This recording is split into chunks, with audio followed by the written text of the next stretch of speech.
শুধু কি মানুষে জ্বালায়, মাছও কিন্তু জ্বালায়। আগের দিন শোল মাছে আমার বিমদানিটা ভেঙে ফেললো।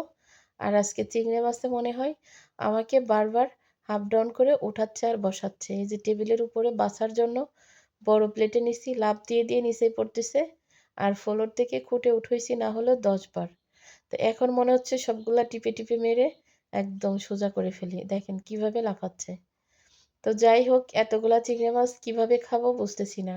তরকারি দিয়ে রান্না করলে ছেলেরা খাবে না। ভাজি করলে খাবে। তো এত চিংড়ি মাছ তো ভাজি করা সম্ভবও না।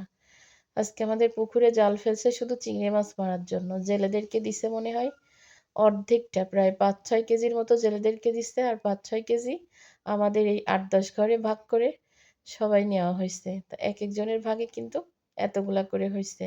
তো এখন আপনারাই বলেন ভাজি করে খাবো না ভর্তা করে খাবো? নাকি চিংড়ি মাছের বড়া বানাই খাবো? আপনারা যেটা বলবেন সেটা করেই কিন্তু আজকে এই চিংড়ি মাছগুলো খাওয়া হবে। দেখি কার কেমন পছন্দ, ভাজি, ভর্তা নাকি চিংড়ি মাছের বড়া। তবে দেখেন কিভাবে লাফায়, লাফায় পড়তেছে। এখন সবগুলা খুঁটে, খুঁটে নিতে হবে।